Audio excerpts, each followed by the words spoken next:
Reporte 100. En el estadio Fernando Valenzuela, la casa de los Naranjeros de Hermosillo, anteriormente Estadio Sonora, se rindió homenaje al ex lanzador nacido en Echohuaquila, considerado una de las máximas figuras del béisbol en México y en el mundo, Fernando Valenzuela, y justamente para platicar de este homenaje que se le rindió ayer al toro de Echohuaquila, está con nosotros el cronista deportivo Oscar Soria, a quien le agradezco que nos tome una llamada. Oscar, ¿cómo estás? Buenos días. Hola, Juan Carlos, ¿qué tal? Muy buenos días, qué gusto saludarte. Igualmente, Oscar, merecido homenaje a Fernando Valenzuela, Oscar. Totalmente, Juan Carlos, la figura de Fernando inmensa, lo que representó para el béisbol, la cantidad de aficionados que, digamos, convirtió también, no en Sonora, a lo mejor en otras partes de la República Mexicana, Sonora desde hace mucho tiempo con ese gusto por el béisbol, pero la cantidad de aficionados que convirtió en México lo llevaron a Fernando a un lugar muy especial. Y el día de ayer tuvo ese homenaje en el estadio que desde el arranque de la temporada de la Liga Mexicana del Pacífico lleva su nombre, y bueno, fue la manera de formalizar lo que es el cambio de nombre, el bautizarlo con su nombre, Fernando Valenzuela. Sí, Oscar, ¿ha habido un pelotero mexicano del tamaño de Fernando Valenzuela después de Fernando Valenzuela? Difícilmente, Juan Carlos, incluso te diría, no sé, lo único que lo pudiera igualar o superar incluso en ligas mayores, desde mi punto de vista, es lo que acontece en la actualidad con Shohei Ohtani. En su momento, cuando llegó Hideo Nomo, japonés, en la década de los 90 a los Dodgers de Los Ángeles, fue todo un acontecimiento, pero la gente de los mismos Dodgers de Los Ángeles te comentaba, es grandioso lo que pasa con Nomo, pero lo de Fernando fue increíble, fue fuera de serie. Entonces, lo que hizo Fernando fue espectacular. Este jovencito que a los 20 años de edad llegaba a ligas mayores y ganaba el trofeo Cy Young, ganaba el novato del año, ganaba la Serie Mundial y ante los Yankees de Nueva York, lo llevaron a un lugar muy especial. Entonces, ha habido peloteros que han llegado, mexicanos, a ligas mayores, que han tenido una gran trayectoria. Vinicio Castilla, bateador fabuloso.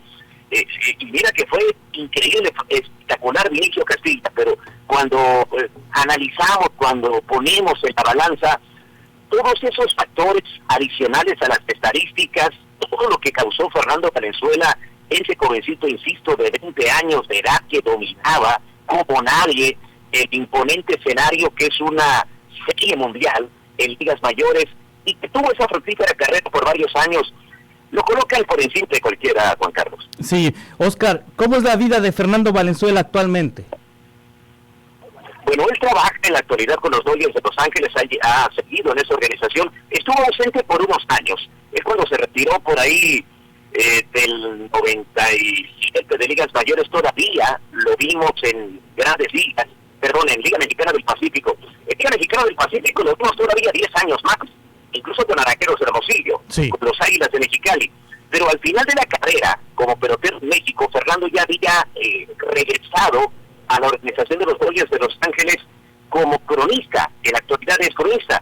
Y te diría, su trabajo es de cronista, pero sobre todo embajador de los Dodgers de Los Ángeles, que evidentemente aprovechan lo que es la grandeza, de lo que es la figura de Fernando Valenzuela para al mismo tiempo atender, digamos, a aficionados, a clientes, llevarles como un embajador a Fernando Valenzuela. Y ya ves que incluso en este 2023 le hicieron un homenaje de los más grandes con el retiro del otro 34, los Dodgers de Los Ángeles. Sí, Oscar, ¿sus hijos siguieron su carrera? Un hijo estuvo en efecto como profesional, incluso parte de los pasajes hermosos en la carrera de un pelotero, lo que le tocó vivir a Fernando es que jugó con su hijo, con los Águilas de Mexicali en 2005, temporada 2005-2006, mientras Fernando tuvo partidos de lanzador, su hijo cubría la primera base. Él fue prospecto de Medias Blancas de Chicago, estuvo en ligas menores, tuvo una carrera de varios años en el béisbol mexicano, pero él curiosamente no siguió la carrera de lanzador, él fue bateador. Fernando Valenzuela Burgos, el hijo de Fernando. Otro hijo de Fernando se inclinó por el fútbol americano, en escuela, no llegó a profesional, pero digamos sí mantuvieron pues, esos lazos con el deporte. Sí, 4 hijos tiene Fernando Valenzuela.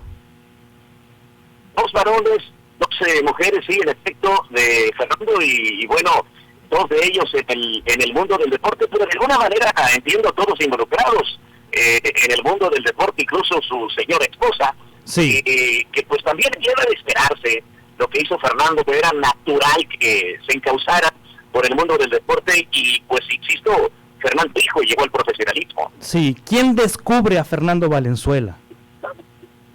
Ese es un tema fascinante, Juan Carlos, y es un tema que, pues, como toda gran figura, todo el mundo quiere ser el padrino de esa gran figura. Mira, se habla de Corito Barona, digo, en el término del profesionalismo ya, para efectos de la pelota profesional. Raúl Cano también, guaymense, Corito Barona, que es scout de los Dodgers de Los Ángeles, y claro, el de la fama, la figura que más asociamos con Fernando Valenzuela fue Mike Brito, el scout que pues llegó a muchos peloteros mexicanos, pero evidentemente nadie como Fernando Valenzuela, que era la figura también que en la época de Fernando como pitcher de los Dodgers de Los Ángeles observábamos detrás de home con su pistola de radar, checando cada lanzamiento no solo de Fernando, sino de cualquier pitcher, con su sombrero, con su puro.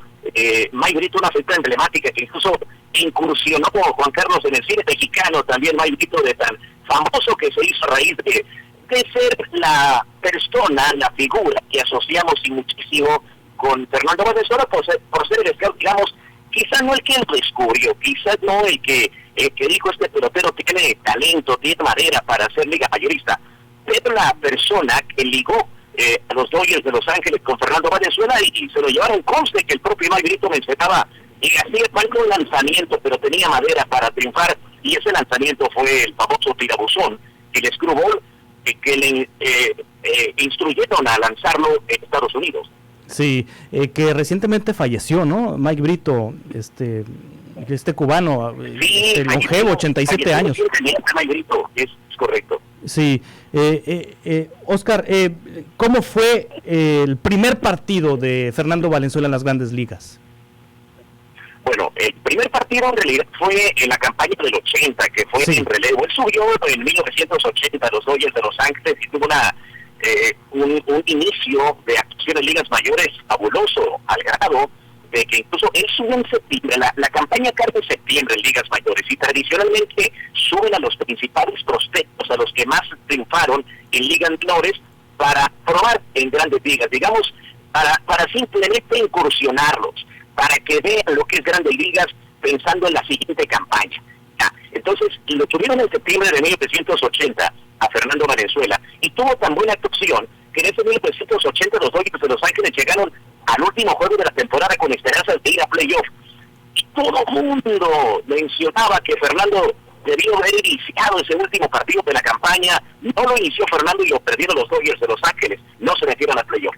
Al año siguiente, Juan Carlos, es la gran apertura de Fernando Valenzuela, abril de 1981, cuando iba a arrancar la temporada como el pitcher número 3 de los Dodgers de Los Ángeles, es decir, el tercer partido lo iba a abrir Fernando Valenzuela.